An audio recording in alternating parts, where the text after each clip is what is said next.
विचार हैं वह जो है देवताओं के कारण आते हैं। और पहले ये था, पहले ऐसा था कि मनुष्य जो था, जो सात्विक मनुष्य था, उसके अंदर केवल अच्छे ही विचार आते थे, परंतु वह अभी आत्मा तक नहीं पहुंचा था। तो ये देवताओं को ऐसा लगा कि यदि मनुष्य जो है इतना पवित्र और इतनी शक्ति वाला कैसे होता चला जा रहा है, तो असुरों ने जो है इसको दूषित किया।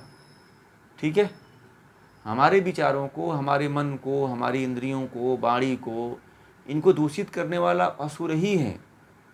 और आप देखिएगा आपके जीवन में हर क्षण जो है आपको दूषित करते रहते हैं। आपको ये भी अच्छा विचार मन में लाइए और मन में लाकर देखिए, आपके तुरंत उसके निगेटिव में एक विचार खड़ा हो जाता है। होता है कि नहीं होता है? आप पहले काम करने के लिए सोचते हो तो तुरंत एक विचार ऐसा आता है कि नहीं, ये विचार करेंगे तो कुछ नुकसान हो जाएगा। आप ये भी कल्पना करिए कि यदि आप किसी की तरफ देखते भी हो ना एक नज़र उठा करके, तो भी अच्छे और बुरे विचार आ जाते हैं। आप नहीं चाहते हो कि किसी के बारे में हम बुरा सोचें, फिर भी बुरे विचार आ जाते हैं। और ये जो जब दोनों अच्छे और बुरे दोनों विचार आते हैं, तो समझिए अभी हम ऊपरी धरातल पे नहीं उठे, अभी हमारे अंदर राक्षस बैठा हुआ है। उन राक्षसों को भगाना पड़ेगा। जिसके अंदर संशय बड़ा होता है ना, तो वह भी, उसके अंदर भी कहीं ना कहीं राक्षसों का प्रकोप, सत्व बढ़ता है, सत्व होता है, परंतु राक्षस उसको बढ़ने नहीं देते हैं, पकड़ लेते हैं, कमज़ोर हो जाता है वो। तो वो सोचता है करें कि ना करें, करें कि ना करें, करें कि ना करें। ठीक है,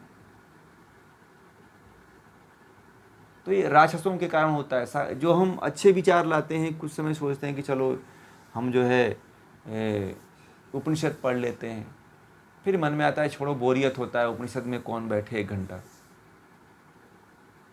सुन लेंगे, चलते फिरते खाना बनाते हुए सुन लेंगे उपनिषद को, ध्यान तो खाने पे रहेगा। तो इस तरह के जो विचार हैं वो नकारात्मक विचार जो असुरों के कारण आते हैं।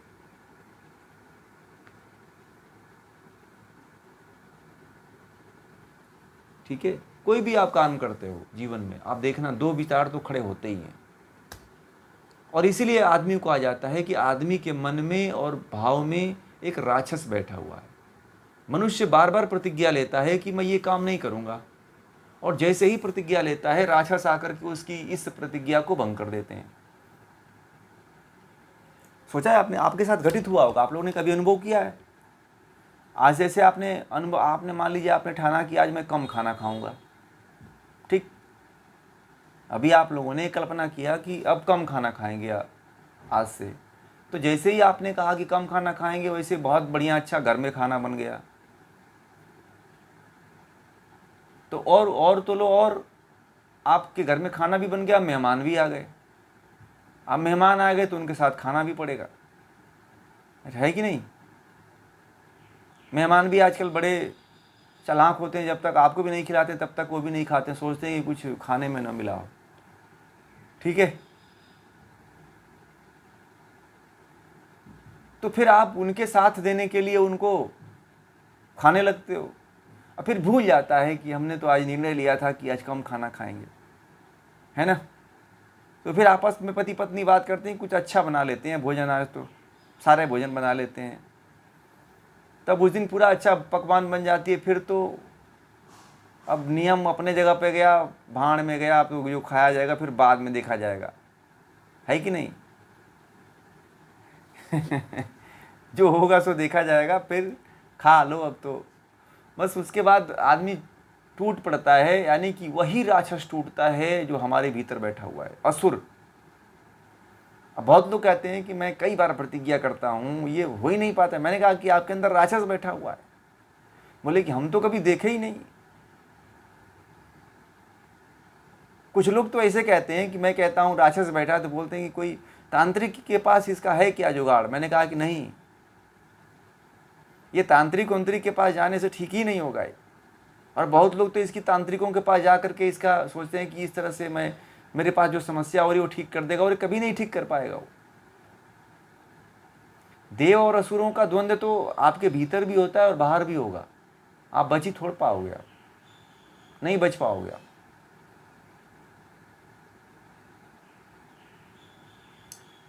देवासुर संग्राम जो है हमेशा से चलता आ रहा है और चलेगा।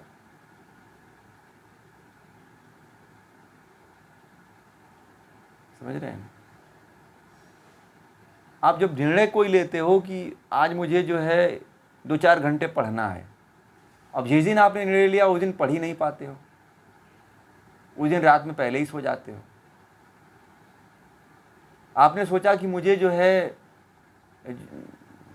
किसी तीर्थ स्थल पे घूमने जाना है, तो पता चले कि घर में किसी की तबीयत खराब हो गई, तो फिर उसकी सेवा में लग गए आप।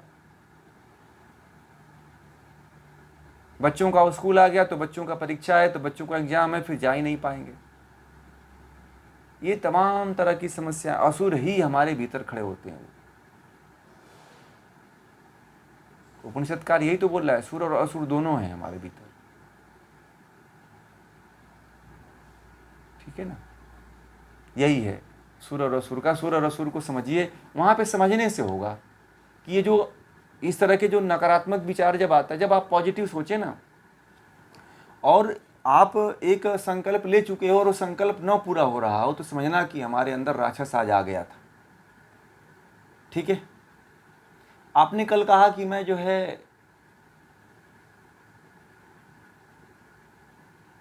योग नहीं करूंगा, तो उस दिन देखना आपका मन करेगा, उस दिन देवत्व हावी हो जाता है, राक्षस सो जाता है।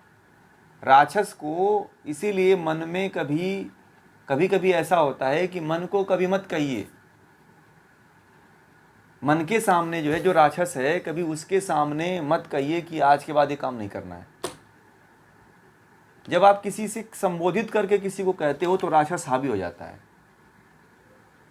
बोल करके, संबोधित करके कोई काम मत करिए, चुपचाप होके करिए और राक्षस को साइलेंट होने दीजिए और हमेशा के लिए राक्षस को कैद करिए।